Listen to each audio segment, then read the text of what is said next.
this all started as a review for the final season of Telltale's The Walking Dead, but unfortunately, Telltale isn't a thing anymore, and nobody is around anymore to pay for their servers.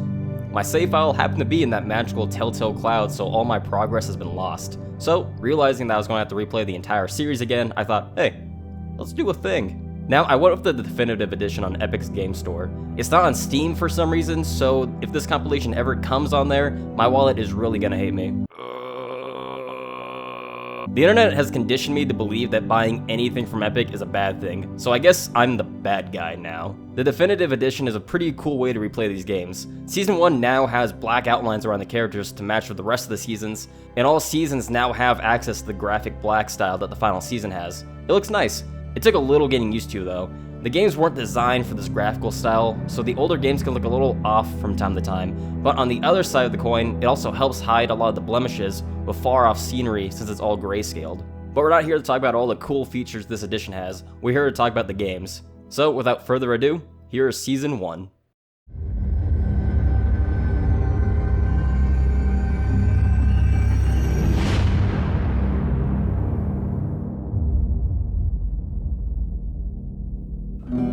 I think the reason why Season 1 was such a success for Telltale was a lot of things. They found a gameplay formula that was simple to use. It wasn't clunky like their previous games. It has the layout of a point and click, but the player can freely move around and look around with the right stick or mouse with obvious circles to click on. For the time, it was a really simple system that did all it needed to do, so basically anyone could play it.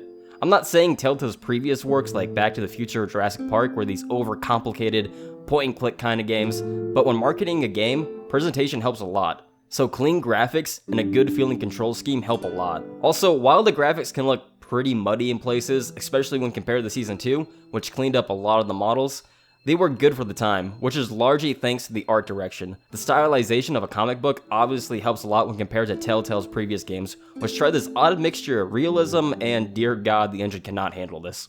Another thing that helped was the IP. The Walking Dead by 2012 was a very popular comic book series with a popular show just finishing up its second season. Anything with The Walking Dead on it was going to sell. That kids love this one. And this being the first real Walking Dead game, it had a lot going for it right off the bat. This is what probably drew most people in. Telltale wasn't the most mainstream studio at the time. They were ex-LucasArts devs, making games like Monkey Island. Telltale's most well-known series before The Walking Dead was most likely their Sam & Max games. So when Telltale was finally able to nab some big IPs like Jurassic Park and Back to the Future is when you started to see some growth in the company. In the end, the marketing did its job by bringing in new players with familiar characters like Herschel and Glenn, with popular YouTubers at the time loving it. A thing that I don't think a lot of companies realized back in 2012 was YouTube's effect it had on game sales. The only reason I even bought The Walking Dead for my 360 was because the YouTuber that I watched back then played the first episode. Finally, and most importantly, what had players coming back after episode 1 was the phenomenal story and characters it had. Were it not for this, Telltale would not have become as well known as they had by the end of 2012, and won Game of the Year from the VGAs. Was that Kenny? I'm caught in a bear trap. Damn! Looks like I'm gonna have to chop that leg off, son. What? Are you crazy? No, I'm Sam Jackson. This was Telltale at their best. They went full force into this project, and it shows all the love and dedication the team put into this game. You can really see Telltale evolve as a studio with each episode released, with each new episode coming with their own improvements to the animations and voice work. The story begins simply with our character, Lee Everett, in the back of a police car after murdering a senator that was sleeping with his wife. Thankfully though, because of the apocalypse, he escapes after a car accident and is allowed to continue as a free man. After the car crash, he meets an orphan girl named Clementine, and she falls under his protection. On their way looking for help, they find a family consisting of Kenny, Katja, and Doug, and a group of survivors with Larry, Lily, Carly, and Doug. Well, Doug doesn't really matter since most people just let him die anyways. The characters around Lee are what helped shape him to becoming an incredibly memorable character. Lee on his own is a smart man and is good at problem solving, but that doesn't help expand his character. A character needs more than just themselves to be great. They need to be able to bounce off of other characters to further their development. And Season 1 does a great job at this, as every character has a purpose to be there for Lee. I'm not saying that every character in Lee's group is super interesting, as Katja and Duck are definitely low on the tier list, but they're not bad characters. Carly, Katja, and Clem all help Lee keep his spirits high. Meanwhile, Larry, Lily, and Kenny push Lee into situations that cause him to make fast decisions and pick a side. He takes a lot of leadership roles, and the people in his group pay attention to him and listen to what he has to say. The center to all of Lee's relationships is Clementine. Much like how The Last of Us is focused on Joel and Ellie's relationship, Season 1's main duo is Lee and Clem. Having Lee taking care of a little girl makes him have to look at certain things differently because he doesn't want to set a bad example for her. But at the same time, sometimes things need to be done regardless of what's right or wrong. This makes the player have to find a good middle ground between survival and being a good father figure. The easy choice is to steal the food from the seemingly abandoned car, but with Clem standing right there, is it the right choice? Then again, Hoodie Clem is best Clem. Do you say manure, or do you say shit for the lols? It smells funny in here. Like shit, right, Lee? Clem is really something special because she's the first child character I can remember actually liking a lot. She's not annoying, pouty, or dumb. Instead, she's shy, smart, and for the most part, listens to Lee. The fanbase loves Clem. By episode 4, when she goes missing for a little while, I remember actually being worried for Clem because of how much I cared about her and Lee's relationship. By now, it felt like Lee thought of Clem as his own daughter. I actually suffered through Lee's double time animation just so I could find Clem just that little bit faster. It takes a lot of good writing to find a good medium for child characters. You don't want to write them as too mature because they're kids, but at the same time, they shouldn't be as smart or capable as adults, and they shouldn't be annoying as hell either. Duck is what I'm talking about. If Clem was Duck, oh dear God, she would have sucked. Episode 1 was a real success for Telltale. It was well received and people wanted to know what happened next, and they didn't disappoint. Telltale followed up with each episode being as good as the last. People died, walkers got shot, crazy things happened. The support group that Lee has all get violent and abrupt ends that cause the group to have more friction because there's no moral compass in the group anymore. And Clem ends up being the only one that Lee can really trust. Having a relationship end in this game hurts. There was more for Lee and Carly, but unfortunately, she didn't know the script. The villains in the season are also phenomenal. The St. Johns are what make episode 2 so great. They're unnerving on repeated playthroughs because of how normal they act. A lot of what they say isn't obvious if it's the lie or the truth. Did most of their farmhands take off when the infected started showing up? Did the ones that really stay die from bandits and walkers? Was Ben's teacher caught by one of their bear traps? Was Mama really trying to f*** Larry? The St. Johns were so accustomed to their ways that they thought they could convince Lee's group to stay with them even though they were eating Mark's legs. It's a pretty messed up family. The Stranger is a great villain because he's not a villain, but instead just someone in Lee's way. The Stranger from his point of view is the good guy, and Lee's the bad guy. Lee's group caused his family to get killed and doesn't want to see another little girl die like his daughter. Minus the head in the bag thing, he's a sane person. You don't even have to kill him to save Clem. However, this is at the cost of your Q key. It's a little stiff now. Lee is a certified badass in this season. The man is a tank with all the damage he's able to dish out. A great shot and a willingness to do whatever it takes to complete his mission leads to spectacular spectacles that nothing in the other seasons were able to fully recapture. But we all know how this story ends. Lee and his group fix up the boat they find, get up the river, and ride off into the sunset. In episode 5, Too Much Time, is about our survivors going down the river for hours and hours, enjoying some food. At least that's how it ended in another universe. Instead, we got the shitty ending. Lee getting bit was the biggest surprise of the season. It was a slow death sentence for him, and with Clem being kidnapped by the Stranger, Lee was running out of time. If season 1 was Telltale their best, then episode 5 is the episode Telltale put most of their time into. It was simply a brilliant episode. No matter how many times I replay it, I keep hoping maybe it'll end differently. I haven't watched the ending in years, but damn.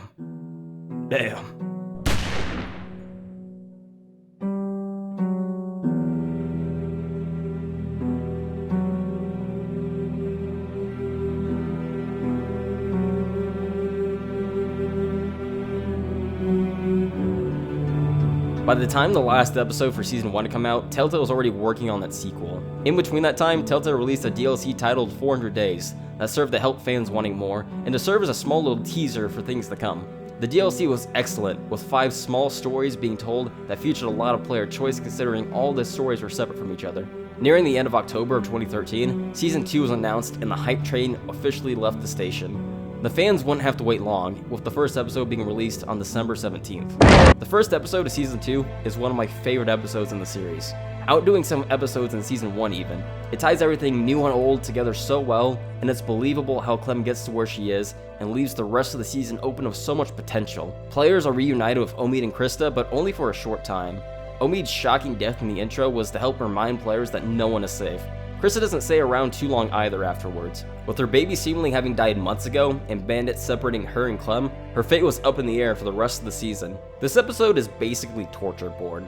Clem gets f***ed up so much in this episode. She loses all of her friends, gets mauled by a dog, sews up her arm with... Okay, who at Telltale is responsible for this? Who's got the fetish? She's 11. Take a seat right over there.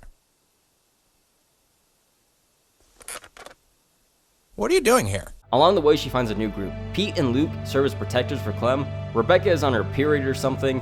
Alvin is trying to act all tough. Nick is untrusting. Carlos is the leader. And Sarah is, well, Sarah. I think the new characters were introduced well, their motives understandable, and Clem herself had changed a lot in the 16 months since Omid had died. She's stronger, smarter, and knows how to take care of herself from being just with Krista for almost 2 years. She's not this defenseless little girl anymore. She can really dish out some damage when she can. The production value is way above anything Season 1 ever had. Just look at the zombie. So many animations in Season 1 lack that build-up that makes it feel natural. There are some rough animations still in Season 2, but with the extra manpower that Telltale had, thanks to the success of Season 1, there is a lot less. Season 2 was also just dripping in style. There was a lot of love and effort put into this. You can tell that the team was really behind this project, with the little details they added that don't do much, but are just so nice. How every episode's credits has its own song, the colors of the fonts on the main menu go from yellow to blue over time, and the changing backgrounds too. It's honestly so tiny, but it's the small things like that that show that it wasn't just a by-the-numbers sequel, but something that Telltale really wanted to do. The trailers for episode 1 and 5 of the season are among some of the best trailers I've ever watched. As I said, the first episode of the season is still one of my favorite episodes in the Telltale series, because of how well it sets up everything for the future. With that said, this is the part where I tell you my problems with Season 2. Season 2 just felt rushed from a story perspective. It took 3 months for episode 2 to come out. Something was going on behind the scenes. The episode art is just confusing. Episode 3 had its art changed, as there used to be shadows on Clem's face, and I have no idea what's up with episode 4. Eddie from 400 Days was supposed to be in this cult-like thing, I guess, but that went nowhere. And this leads to episode 4 just kind of being about nothing. It's literal filler of the worst kind.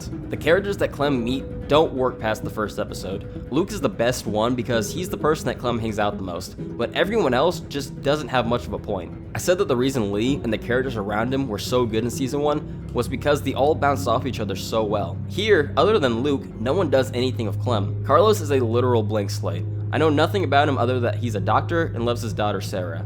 Okay, what else? Does he hope things will get better one day? What's his past like? Where's Sarah's mother? Why is he the leader? Clem never talks to him outside of him needing something from her. Also, what the hell is Rebecca's character even supposed to be? She does a complete 180 in episode 2.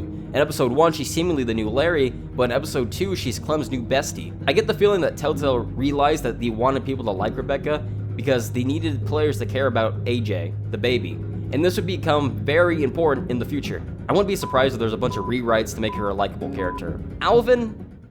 I like him because he's nice. Nick, where do I begin with this dude? This character is pointless. He serves nothing to the story other than to shoot a guy on a bridge and cause some tension and to look like Kenny in the episode 1 trailer, which actually aged like wine. He does nothing in episode 3 because he can die in episode 2, and obviously Telltale didn't know either because he just kinda dies in episode 4, and no one really cares. Pete is a character that had so much wasted potential. Telltale blew their load way too fast with killing him off because the game was really hurting for good characters at this point. Sarah is also wasted potential.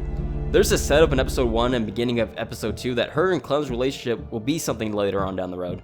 She's basically Clem if Clem never learned how to defend herself. They pick up this little story thread of these two being friends every now and again, but by episode 4, Telltale themselves didn't really care and they just kinda killed her off. Then there's the main villain of the season, who's only around for 2 episodes. Carver is in charge of a large group operating an abandoned hardware store. Clem's group is trying to escape Carver because it's explained that he's dangerous. They're not wrong, but I never say it's fully explained why Carlos convinced as many people as he did to leave. It's a well-protected place of food, and they weren't prisoners like how they ended up being after being captured, so their living conditions would have been much better. As much as he kills people that are likable and seem to be good people, Carver has usually been wronged by them in some way. He only starts shooting people in episode 2 when his own people start getting killed. And in the next episode, pushes someone off the roof because they had already betrayed him. And I guess he just hates Alvin after cucking him. Carver himself isn't a bad character, but 1 episode after he's introduced, he dies. And then the last 2 episodes are kind of about nothing because there's not really a goal. Carver really should have been around for at least 1 more episode just to drive the plot some more. You want to know the weird part about the characters in this game? The characters that Clem find in her adventure after episode 1 are actually pretty good. For some reason, Telltale put a lot of effort into making us care more about these new characters than the ones that we met in episode 1. And when Kenny is reintroduced, the new characters don't stand a chance. He steals any scene that he's in. Even Luke is basically replaced by Jane by the end of episode 4. This makes me wonder what the whole point of Clem's group is. Is it just so that she's in a group and things can happen? Is that the only reason? I think that's the only reason. A lot of this could have been fixed if season 2 just took a second to breathe and slow down. Clem is always on the move. In season 1, episode 1 and 2 were slow so they could let us meet and learn about our characters like Carly, Kenny, and Katja, and everyone else. Then by the time episode 3 came around, the game can move at a much faster pace because we're already invested in this cast, and their deaths hit a lot harder. Also, Clem just doing everything makes the adults look like morons. She crosses an unknown bridge if Luke is told to search buildings alone, goes on dangerous missions, all while the adults sit around and argue some more. By episode 4 though, the initial group is pretty much all gone and replaced by better characters. Jane is someone that we only really get to know in episode 4, and she replaces Luke for being Clem's main best friend. It's odd to me because a lot of the tension felt between Kenny and Luke instead gets thrusted onto her. Luke and Kenny have been butting heads since first meeting episode 2. And with how the ending of this game goes, I think it would have been a lot more effective to make us choose between Kenny, someone that we've known for 2 seasons at this point, or Luke, a very likable guy who saved Clem's life multiple times since the first episode of the season. Instead, Jane gets that spotlight. For me, it's no contest who I'm going to say between Kenny and Jane. But Kenny and Luke? Man, that would have been a tough one. Looking at the initial group through the bigger picture, yeah, they were really there just to die, as they're all replaced by other characters halfway through the game, and the ending relying on Kenny as the emotional moment was a bad idea. It requires that the player actually likes Kenny to begin with, and I'd imagine by looking at the stats of who killed Larry, I'd say quite a few players aren't too emotionally invested in Kenny. I personally love Kenny. I think he's a great flawed character, like there are literally religions surrounding this guy. But at the same time, it's very clear that there are people who really just don't like Kenny. And if you're a fan of multiple endings, then this game has you covered. There are so many that you think this would be the end of Clem's story, and if not, then Telltale would obviously have to adapt a theoretical Season 3 that heavily be impacted by Season 2's ending, right?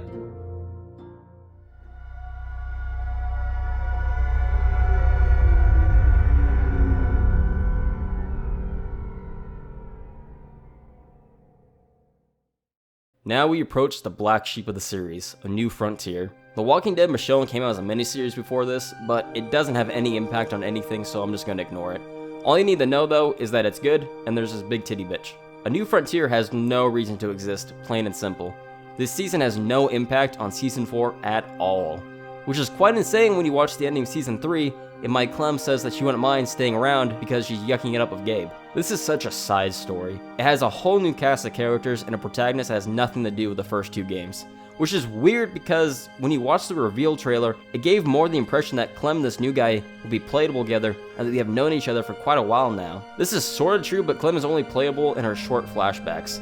This came up a year after Tales from the Borderlands had wrapped up, and that had used the 2 character setup very successfully. Instead, we play as the new character, mostly Javier, and it's about him trying to rescue his family. Clem here feels like she's here more for contractual obligations than a story reason. The season also launched with the first 2 episodes, which sounds great until you realize that it's just one episode broken in half and presented as another episode entirely. The total length of these 2 is about 2.5 hours, which is pretty average length for an episode of the series. What I'm about to say is going to be the most controversial thing in this whole video. Yes, more so than me saying I wasn't the biggest fan of Season 2. But after what I've said about this season, I actually like Season 3. In some ways more than the second season. It just feels like a more steady experience rather than Season 2's wild fluctuation of quality. There is just such a good feeling as playing as someone who is an absolute machine again. Javi freaking plows through the undead and people in this game that we haven't seen since Season 1. Just being able to f some shit up is so rewarding after playing as an 11-year-old girl for an entire season who had to find creative ways to beat things that could suplex her without breaking a sweat. And I don't feel bad about throwing out F-bombs as Javi and being a sly dog. Or if I made Clem swear, it made me feel like I was being a bad influence. I do like the arc that Javi has in this game. He starts out as somebody who was never there for his family because he was a famous baseball player and was always gone. But during the apocalypse, all he has is family, and he's determined to save them. And basically the father for the kids that he's taking care of, which is kind of weird considering that they're his brother's kids, and Javi is also f***ing his brother's wife. More on that later. The intro to this game is freaking sweet. It's so cool seeing the beginning of the apocalypse again, but without it coming out of nowhere like in Season 1.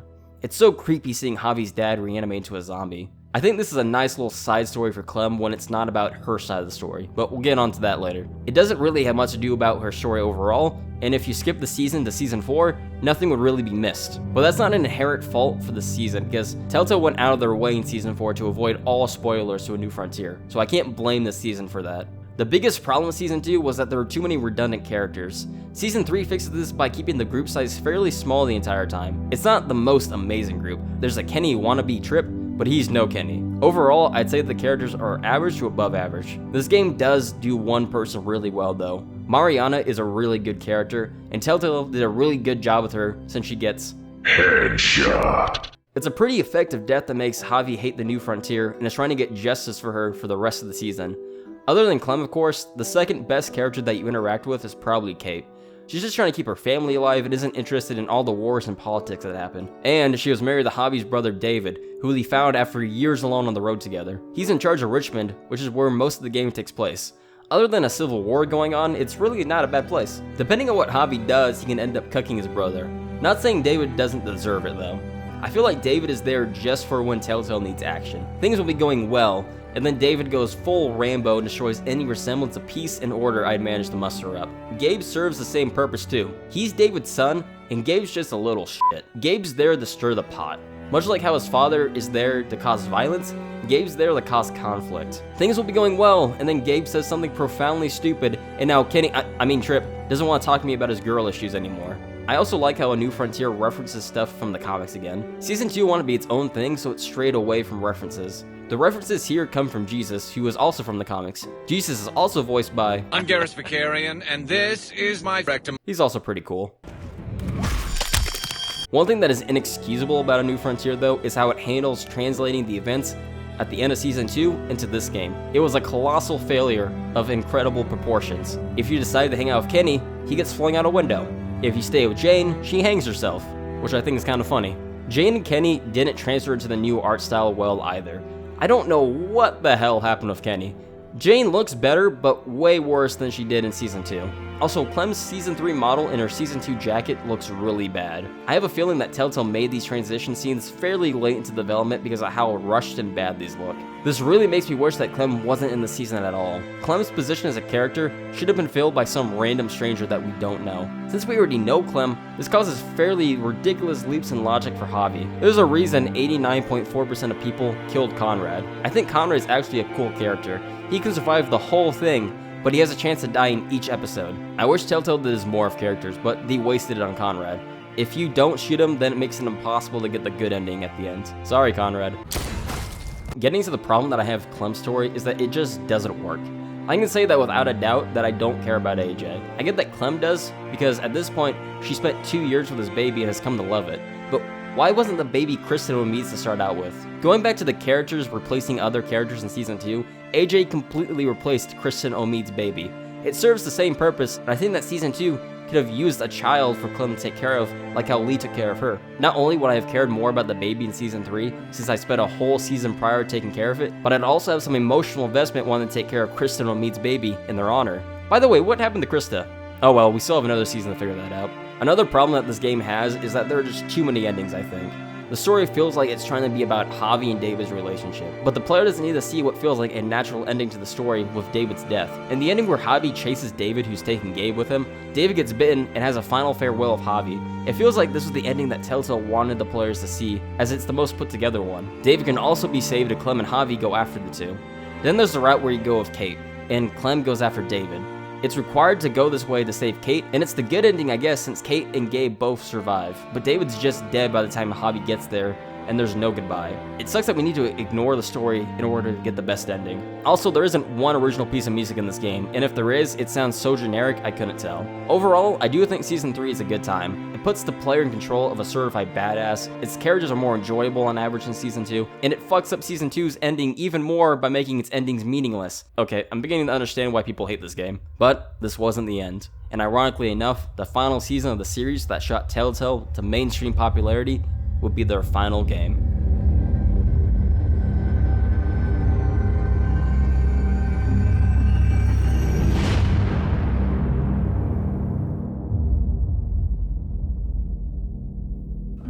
As I said in the beginning of the video, this is my first time playing the final season. I think that while I did like A New Frontier, I was starting to get burnt out by Telltale, that by the time Season 4 was released, I didn't have much of an urge to play it. And somehow, I managed to avoid spoilers for the next 2 years, so I have no idea what happens in this game. Season 4 is teased at the end of Season 3, which stated that it would be the final chapter in Clem's story. But it wasn't actually shown off until E3 2018. It's been 3 years since Season 3, and we have a much more mature AJ and an older Clem. Seeing for promotional material for the game, the final season is really trying to bring everything full circle by drawing parallels to Lee and Clem's relationship in the first season. This game finally had Telltale moving away from the point-and-click formula. The game is now technically a third-person game. It's nice, but this being Telltale's first non-point-and-click game, it has some rough edges. For example, the mouse sensitivity is pretty low even on the highest settings, and Clem's animations moving through the world isn't the most polished thing. This also allows the combat to be more controllable than before. The combat is only against walkers, but something's better than nothing. Each combat encounter is a puzzle with the player needing to figure out what order they need to take the walkers out in. If Clem goes in for the kill to a zombie too close to another one, she'll be exposed and killed by the other one. Being able to stun a zombie and then go for the kill on the other one is simple, but it's the best puzzle The Walking Dead has had in ages. This is also the first season not to have 5 episodes, and while at first that may sound like Telltale's trying to rush the game, that's not the case. Season 3 was definitely rushed because of how the first 2 episodes were basically one. But here,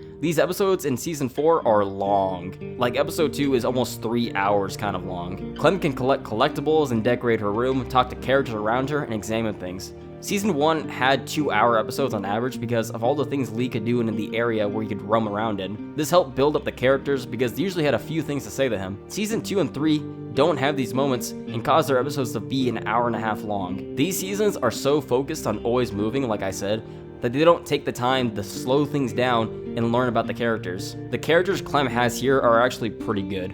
You've got the ones that are less developed than others, but even the least developed character has a decent amount of personality to them. This whole season involves this Peter Pan-esque place that Clem discovers when their leader Marlin finds Clem after she crashes her car. I'll be real, when I imagined the final season for The Walking Dead, I did not have anything like this in mind. But it's actually perfect for Clem. Season 2 made the adults look like morons for relying on a little girl so much. But here, since they're all kids around the same age, it's a lot more believable when Clem takes a leadership role. You can tell a lot by the characters just by looking at them. Lewis has a very thespian kind of personality, as he's over the top about a lot of things, and he's oddly soft for surviving the zombie apocalypse for so long. Ten is a shy kid who's very artistic, and by the way he talks about life and death would be perfect for Tumblr. Violet is a walking hot topic ad. Willie fucking smells. One thing that didn't really bother me, but I thought was kind of funny, but why are the 2 lesbian chicks in the season just so stereotypically lesbian looking? There is one character I have a few problems with though. I want you to take a guess at how old AJ is real quick. Go ahead. He's 5. What they're trying to do with him is way too young. I think 8 would have been a good age since it also reflects off of Clem well since she started the whole thing at 8 too. And Clem would also have become an adult by then. AJ is just way too hard and able to form sentences way too well for a 5-year-old. It's kind of ridiculous. Think about a 5-year-old for a second. Think of all the words that they can form. Can you understand half of them? Have you ever had a dream that you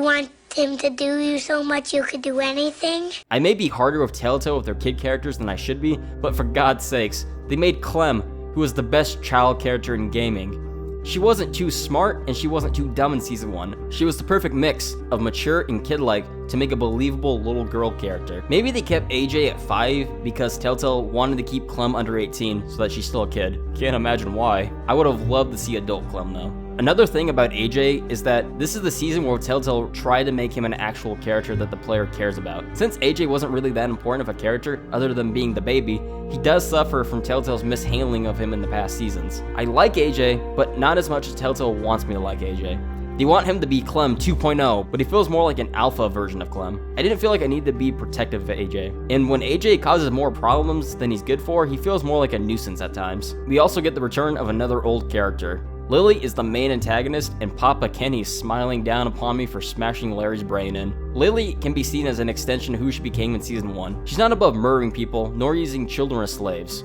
Okay, that last one kind of came out of nowhere. She does have a soft spot for Clem though. She can see how strong Clem is and tries to recruit her as a child soldier for the war her group is in. We're never told who the war is with, but one can guess it's with Richmond since Clem never went back there. That brings me to another point. Why Clem doesn't go to Richmond is pretty contrived. My Clem at the end of season 3 had a crush on Gabe and talked about coming back after she got AJ. When she reaches the place that's holding AJ, there's already a battle going on there. Don't know why, but again, one can assume that this is the war that Lily's a part of since by the time Clem reunites with her, she's already been taking kids for a while by now. This feels like Telltale seeing the reception of season 3 and deciding to ignore the whole season. Telltale's just awful continuing seasons, to be honest. There's also romance in this game, but it's really weird how it works. Romance in previous games is pretty much just Lee and Carly, and Javi and Kate, and Jesus, if you swing that way. But here, Clem is Commander Shepard, just having a whole free buffet all to herself. Red, hold this cock. Shepard, I don't know what you're thinking. Liara, bend over. I have to trust her, this doesn't work.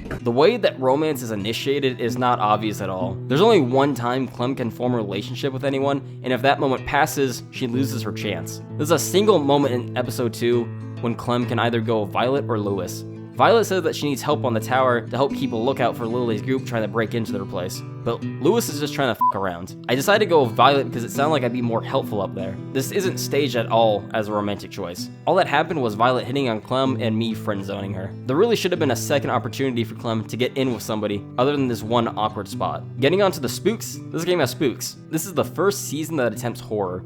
Near the end of the first episode, Marlon accidentally kills the chick Brody with just one solid slam of the head with a flashlight. Nice job, man. Clem turns around for a little while, and Brody is apparently the fastest turning and quietest walker ever, because she's just gone by the time Clem turns around. You can hear her groaning and it's genuinely creepy. Later on, this other girl named Minerva is hunting down Clem and the gang, and she had previously gotten really messed up by a walker attack, and comes in singing with an axe over her shoulder.